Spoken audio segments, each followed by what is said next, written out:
So I've got a back spasm, a rib out, which means it's time to auto-regulate. Here's an idea for a training day. Go ahead and take your main movement up to a top single.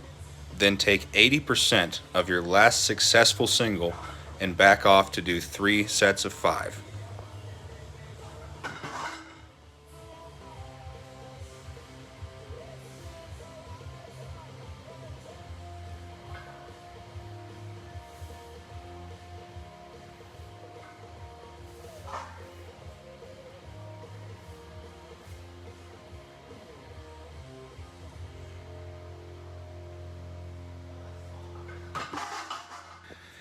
Then take the same weight from your 3x5 and pick a stable seated variation to do 5 sets of 3.